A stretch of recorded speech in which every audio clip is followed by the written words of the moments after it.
35 characters, balance changes, and a brand new online system. Can Super Street Fighter 4 live up to the hype, or is it simply just lagging behind? Profound sadness. Perhaps one of the most important features of any online fighting game is the netcode, how close you can get to simulating a real-life fight with someone that's across the nation or the world. The most important thing to consider when playing Super Street Fighter 4 online is that it depends on your internet connection and the internet of the player that you're fighting. If either of those opponents have a bad connection, there's no way that Capcom's netcode can improve the internet to make it play better. So go to whatever lengths necessary you need to take to make sure your internet is stable enough to play online fighting games. Yeah, that's right. Street Fighter Online. This shit just got real. It's not that Capcom changed the netcode in Super Street Fighter 4, they just optimized it. As they said in an interview, they had no plans to change what netcode existed in Street Fighter 4 Vanilla, but what they did is optimize the matchmaking so that you can get paired up with other people that have internet connections similar to you. I've played nearly 300 matches with this new matchmaking, and it really seems to be better. All in all, I think I've had maybe around 5 to 10 matches that were legitimately laggy, and definitely seemed like it was the person's internet to blame. The real kicker was playing people on my friends list that live on the East Coast from my West Coast. I simply would avoid these matches because they wouldn't run well in the original Street Fighter 4 Online.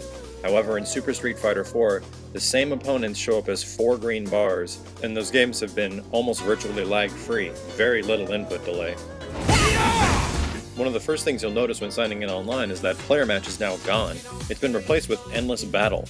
But there's no need to freak out, it's still player match, just a more bitchin' version. What's new is that you can now set up to 8 players per room and as many private slots as you want. So if you want it to be one-on-one, you can still just make it one-on-one. But the great thing about it is that this 8-player system is now a round robin. So it turns into a gigantic lobby where everyone is watching you play. But the big problem with fighting game lobbies, especially lobbies that get large, is that most of the time they would mess up your game. If you were the one playing, you would experience lag if people entered the room, left the room, etc., etc.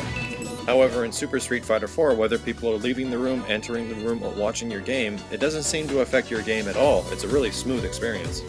Corkscrew! Endless Battle is a great improvement upon the original private matches, which were just 1 versus 1 and no spectating. And with all these Endless Battle games that you'll be playing, you can now go back and save all the replays of the games you just played through the brand new replay channel.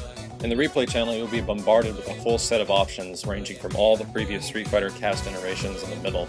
But the most important and awesome part of this is the battle log, which goes over all the games that you've played for quite a decent amount of time. I think this is over 25 different games.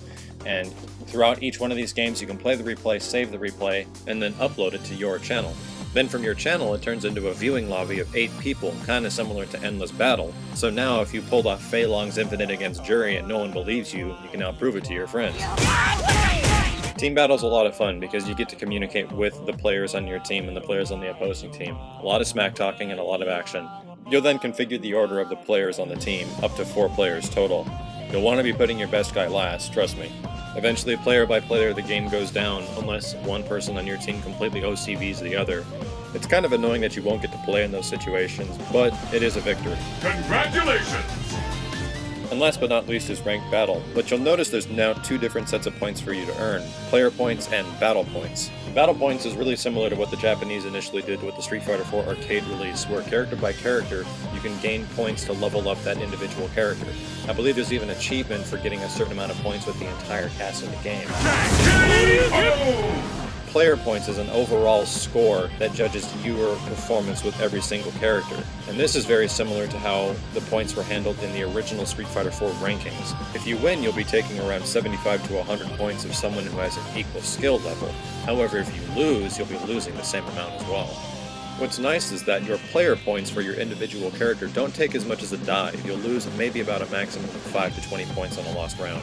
But if you take home a victory with that character, you can see an increase of 25 to 50 points, so you're making a pretty good progression along the way. It's a huge improvement over the original ranked battles of Street Fighter 4 Vanilla, in which you played more and it actually became more frustrating down the line. Long story short, Super Street Fighter 4 simply got one of the best online packages of any console fighter out there.